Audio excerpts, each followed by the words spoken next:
Welcome back to See No Evil, movie lovers, movie haters, movie know-nothings, and nerds. Movies are just there for our escapism types, and those suspicious peeps are like there's something just missing from movies. You can hear my mouth is back on its BS again this week. I feel like someone has spiked my crystal meth with fructose. No, I do no drugs, and ideally, my loves, you don't either. But that's not what I'm here to judge. In fact, you probably shouldn't be watching a show with CNE's monkey intro sequence and a presenter who behaves like a Jim Henson creation on a trip anyway. In this episode, what I do judge, however, is the menu, presently still in theaters, mandatory simping for incredible actress Anya Taylor-Joy, but more on the watch or not later, after I point you to this weekend's new releases. Canada, you get Hunt. Bring an inhaler, I'll bring a clip, but spare your adrenaline, here's plenty more CNE. Bon appetit.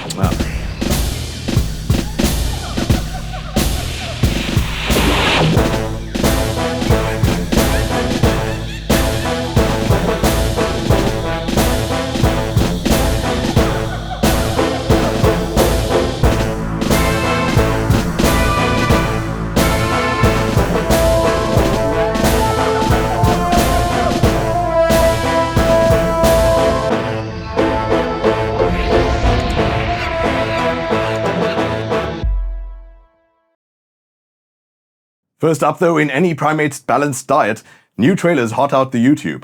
Disclaimer, this is just a movie show. Ask your physician what few things should actually come hot out your YouTube. Here are some movies you might wanna keep an eye out for. For a dude often cast as a high and mighty know-it-all sociopath, Jesse Eisenberg's directorial debut seems hella human. When you finish saving the world, looks like the meat and potatoes of growing up. Feeling misunderstood. Finn Wolfhard, who, Fichtner bless him, seems to go out of his way to act in more indie stuff, is a dopey teen who feels like his mom doesn't take his pursuit seriously. Godsend Julianne Moore completes the other half of a fork in the road of adolescence, rapidly feeling like you're losing touch with someone you love. Oddly, they seek out surrogates for that missing attentiveness, changing themselves for strangers but not for each other. The messy stuff of being alive. This looks expertly lensed by DOP Benjamin Loeb, also did Mandy and After Yang. It's got some funny touches, and I like that for a change it doesn't seem like the kid is afflicted with something deep or suffering in silence. Sometimes a change is good. When You Finish Saving the World is in theaters late Jan. Another little man on the cusp of whole new worlds, and the life he knew gone down the tubes. Heaviest family drama of next year. Of course, it's the Super Mario Bros. Movie. I was pleasantly surprised by the first trailer and gotta say I'm even more hopeful of this one. Eye-popping scale to these shots. They weren't shy to use the damn big screen. They mean to make a visual epic in self-serious respect of the source material. I hope. So far, no tired as meta-observational jokes about the ludicrousness of their own premise. Stop doing this, Hollywood. It's tired humor and it's cowardice. Lean into the source material's game-changing absurdity. But we have to talk about the voice. Chris Pratt's a good actor, sure, but yet again we're seeing the machine take bread out of the mouths of actual voice actors. It sounds like either Pratt was directed to or co-designed the performance to preserve a huge proportion of Prattness. I don't want this. I don't think this is a good idea. This was a bad decision. But more importantly, it's needless to something as instantly globally recognizable as Charles Martinet's variation on the Mario voice. He's still alive, Hollywood, thanks to your cameo crumbs. And still deeply talented, add to that cost-effective. I can't see having Pratt or even Anya Taylor-Joy's names on the poster contributing to any elasticity of celebrity pool on your wallet. Who cares? Maybe that's just me though, but also, no it's not. And I'll break down how so in my criticism in around its April release. To be fair, real quick, listen to the trailer. It is insane, sure, from this little to go on, to imagine this high-octane energy sync of Charlie Day's Luigi, Keegan-Michael Key's Toad, and definitely Jack Black's Bowser sharing the same Mushroom Kingdom of the same laws of audio physics and vocal cord performances as the lounging around recitation of Chris Pratt. Worlds apart. Sound mixer must have fallen into like some sort of existential funk. All said and done, it looks good. I'm tentatively psyched. And last big one is Babylon, creeping up on us quick for Christmas release. I think we retroactively bullied young Oscar darling Damien Chazelle hard enough into doing something with more edge after tepid Academy pandering La La Land. That's not totally fair. Whiplash showed teeth and was knockout. He reunites for a similar feel Once Upon a Time in Hollywood's Brad Pitt and Margot Robbie, who's plenty ready for Mania since Wolf of Wall Street, which also feels similar. Its sense of characters wanting to do something with meaning, something higher, against the hedonistic nothing of never-ending party could be an interesting tension, but this trailer's just tolerable helter-skelter. We'll get more clarity on Babylon in 3 weeks. Get us! We're adorable! I got this. No problem. Yes! Come on, Mario! Our big adventure begins now! Ah! Get it off! Get it off! Get it off!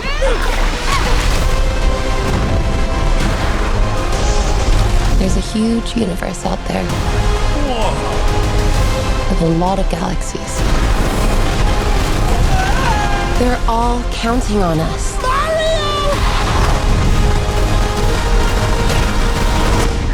No pressure.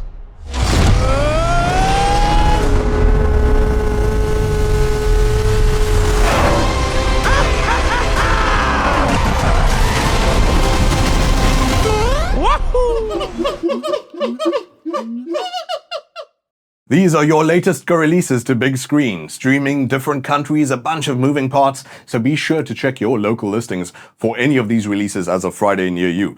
One of those parts is Canada. Quick mention of movies I've chatted about again and again. They're out in your country. I haven't seen The Eternal Daughter, but I'll see anything Tilda Swinton, and probably twice for obvious reasons. Consider my interest doubly piqued.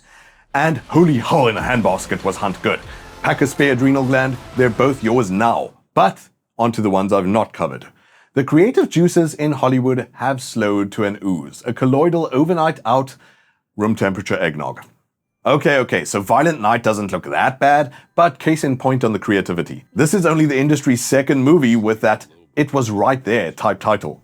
A movie machine that ingeniously mines nostalgia, culture, whatever to go, I got it guys, what if a traditional good guy, but brutal, knockout stuff. And didn't Mel Gibson just do this exact movie? Before I dig myself any deeper into the naughty list with Santa Claus, at least it's caught David Harbour, whose bundles are fun. Now as a jaded Santa taking to drink who drops down the chimney of a hostage situation and the rest's a blood-red sleigh ride. Color me intrigued by Noah Baumbach lightening up on White Noise, which is on limited silver screen release before taking to streaming by year's end. Previously, the writer-director put Adam Driver through the ringer on Marriage Story, and here, his professor/dad/American everyman/husband 4 times is once again fighting to keep another family whole, all while a so-called airborne toxic event threatens their community with a mini-apocalypse. Too close to home. A Don DeLillo adaptation promises heightened normality and flattened spectacle, wrapped in pure black comedy gold. Funny enough, all that's relevant to my film criticism here, not the menu, later.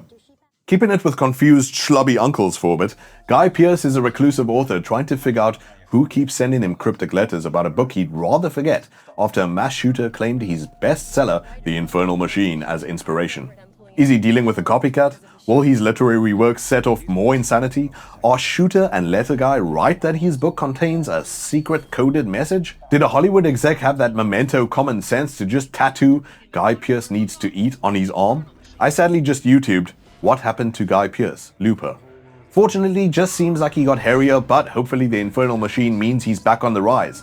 Looks a touch tacky, maybe predictable, but Pearce is a solid actor, and what's the harm in throwaway thralls? Urban legend says that if you put tacky and throwaway in the same sentence, a paranormal teen slasher will appear before you. Spooky. The friendship game involves an arcane device some teens buy at a yard sale. After a woman made entirely of crochet explains the game puts the strength of your friendships to the test. And if that relationship doesn't survive, neither do you. I fully suspect 15 minutes in, I'll frantically be deleting all my contacts to opt out of life and this movie ASAP. What if enduring this no doubt dreadful movie together is the ultimate test of friendship? Bestie, we're dying. Look, everyone out to see this knows what they're in for. The friendship game knows what it is. At least it's not out marketing itself for that Violent Night money. I'll be saving mine on this one. And for the poor little guys, the indie movies too stuck out for me this week and probably deserve more attention than 17,000 YouTube views between them.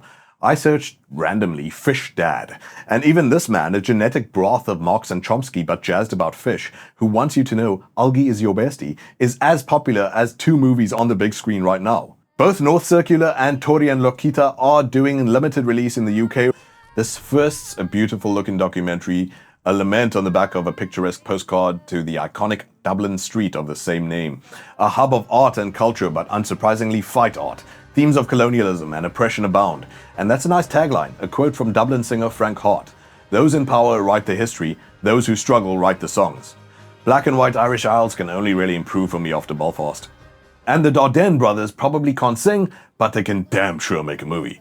Tori and Lokita are two desperate African migrants, refugees, what have you, pretty sick splitting hairs about children abandoned to street life. They're caught between the cold, forbidding world of chasing paperwork to stay in Belgium and fighting for any means necessary to live with something like a crumb of dignity, even if that means being forced into an underground world.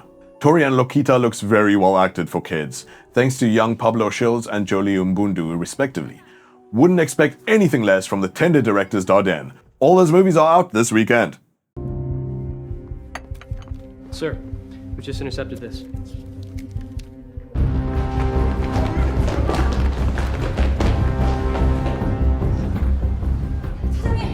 CIA가 주변 감청 중이었는데 각하 테러를 감지했답니다. 뭐? I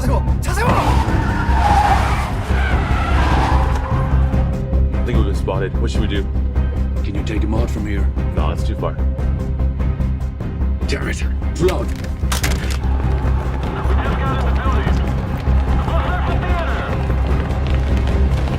First floor, 4-8 clear. Searching the second floor. Afternoon's going to cooperate. The building is not secure yet.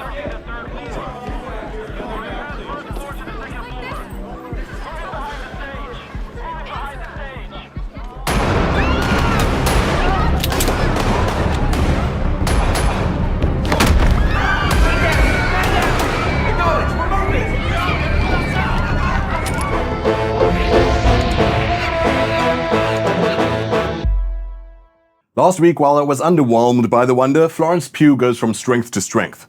The minute that acting natural turns in her one and only debasing role as like a CGI designer brand talking shoe trying to find its way back home, we're all collectively committing ate stupa. The real ones know, and the traumatized. Ate stupa, look it up. This week, I get to gush about another flawless human who also went far and wide after digging deep in a landmark horror too. Star and goat whisperer of 2015 nightmare fuel must-watch, The Witch, Anya Taylor-Joy.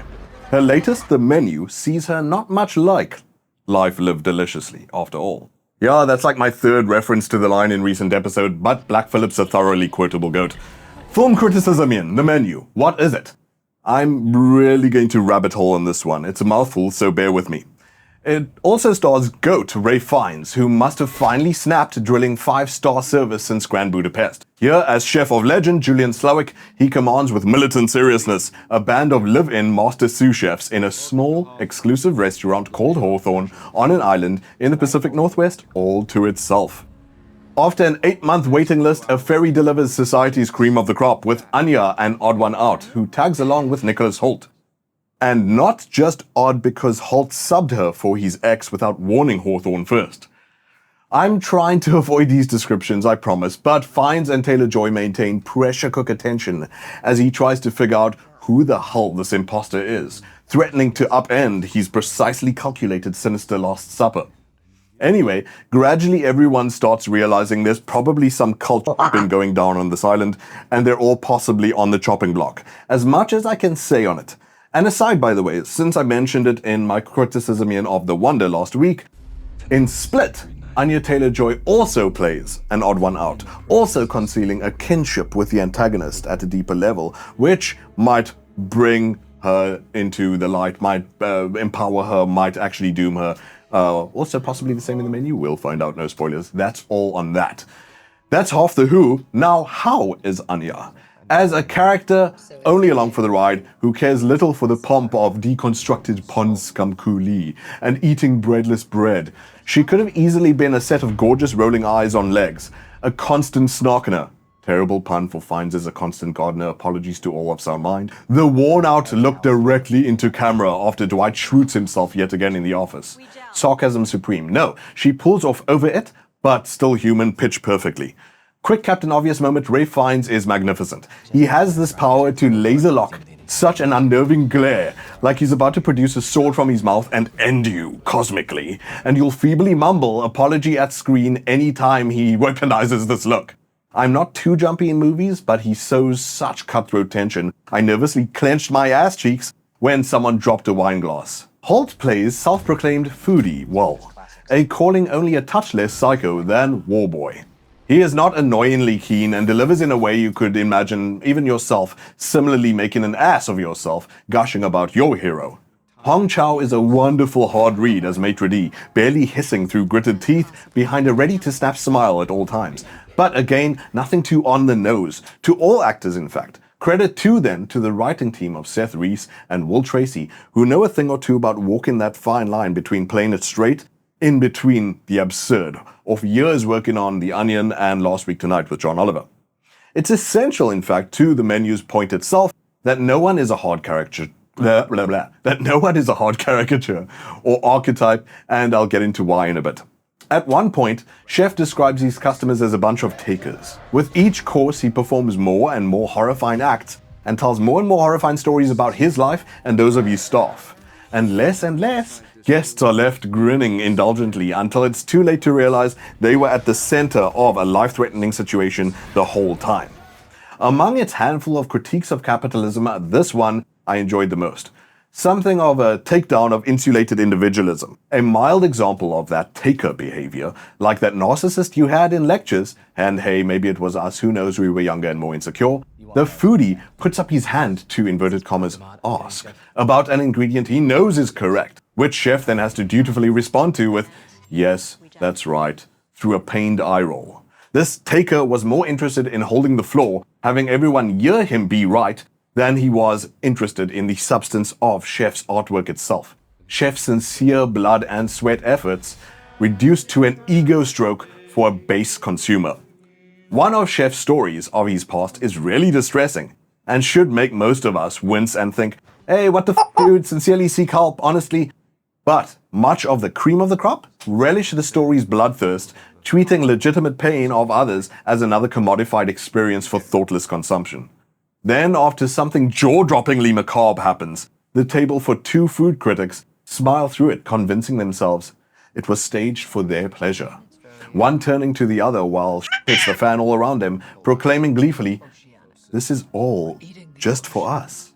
So self-assured, the world is at your service, for your taking, each guest convinced they're protagonist of the universe until they realize too late, this is happening. You're an extra. That jaw-droppingly macabre something, by the way, is a great super dark bludgeon to your head as a viewer in pop satire. Determined to tell you, we're talking about real stakes here. Do not be like them. You are not in one of those movies. A brief orangutangent, by the way. A topic that deserves much, much longer, but here goes. Adam McKay produced the menu. And though I didn't like his Don't Look Up, loved The Big Short, by the way, do watch it. It's good to see filmmakers try to scratch their head about how to infuse urgency directly at the audience. Referring here, of course, to Jennifer Lawrence's perfectly sane climate change tirade on the morning show in Don't Look Up. Similarly, laughing through disbelief, Chef tells his hostages, you probably could have overpowered us. Why didn't you try? Stellan Skarsgård asks Daniel Craig in Girl with the Dragon Tattoo why he took his invitation to come back inside. Why he didn't just say, no thanks, and run for the hills. Movies like The Menu hopefully disabuse us of the delusional protagonist mindset. That there's always a sliver of a chance. If we just ride it out, we conveniently cinematically come through the other side alive. Maybe life is not like that. And so, we can't just write caricature porns for mechanical lols anymore. This movie doesn't entirely want you indulgently Rubik's cubing whodunit and who's next, treating all on screen as for your fun, our plaything. Maybe you done it. Maybe you're next. The Menu means to jolt you, telling you art is not for you, it's about you. This is neatly summarized in a critical line from a sous chef played excellently by probably nobody actress, Cristina Brucato, shutting down guests trying to throw her into doubt of her beloved chef to save their own hides. On the importance of the evening's events having a central concept or going concern, she says simply, hand-waving, otherwise it just tastes good, and who cares? Director Mark Mylod does better than little old me in my tiny 5 minutes to condense this all, but even he struggles to put a neat bow on these interesting and worthwhile ideas by the end of it. The menu's a lot to chew on, but chew I did. And then 8 out of 10. And if you did just need more sedative movie consumption, this clever culinary killer thriller hits the spot. Good watching. Who are you? Margot. My name is Margot. I've served many Margos. You're not a Margot. No. What the f does it matter? It matters because this menu, this guest list, this entire evening has been painstakingly planned, and you were not a part of that plan. And it's spoiling everything. In order to proceed, I have to know where to seat you. With us or with them. It's very important. And then you'll let me live? That you live? No. Of course not. Can't you see that? And that'd ruin the menu. Coincidentally, the premise of today's Cine-Anniversary celebrating movie involves mandatory sedatives and prohibition of art threatening to provoke reaction within you. And you know what? Sometimes you just want a sloppy cheeseburger though. Show of hands, how many of us here Hoult? Yes, when our ancestors used to land by candlelight, you couldn't Google verb. How many of us searched variations on gun cutter how to, gun cutter where, gun cutter KGB? This is a safe space, Equilibrium lovers. I invite you to fingergun rave in your lounge right now. Maybe it just felt right because it looked like our saddest, most enthusiastic Matrix cosplay. In fact, why were we all exclusively doing the bullet time dodge to impress girls at parties and die alone? What if the key was a dance floor gun cutter and dying alone? Sure, Equilibrium is runty and broke by comparison. For instance, you make your extras wear identical motorcycle helmets so you can just keep switching the same 20 employees to die hundreds of times. I think 1984 was its budget, not its inspiration. But I think a lot of why it's so lovable is you don't need to be a grammaton cleric to detect the love that went into this. Aside from Christian Bale as Bargain Bin Neo, fully committed throughout, I distinctly remember finding home video camera footage of director Kurt Wimmer developing gun cutter alone in his backyard and jorts. I want to say they were jorts, but they probably weren't. It was all very Uncle Rico's demo tape, and it was glorious. Someone find it again and please all link us. But it paid off, because Equilibrium's action sequences hold up better than most action that came out last year. By the way, obviously maximum love to it, but I wonder where John Wick got this idea. And despite being set in a far future, it doesn't overspeak. It knows just when to shut up and crank the beat down. This movie rules. Forever a soft spot in my sense-offending heart. Happy 20-year Cine-Anniversary, Equilibrium. 20 years.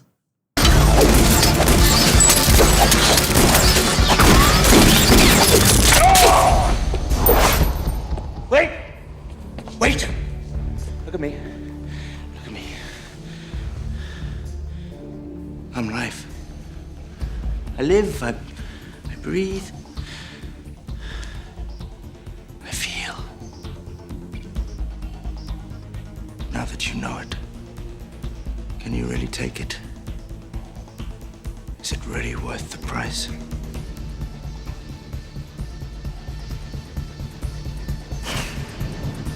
I pay it gladly. Now, you know what? No more shame. We're starting the gun cutter focus group. Next week, bring your dusters and your best moves. We're doing it. I also don't know what I'll be reviewing because we've got Avatar looming large in 2 weeks, but whatever it is, it's probably dead in the water. I'll have something though, and I'll be back. My name is JP, this is CNE. See you then. Peace out.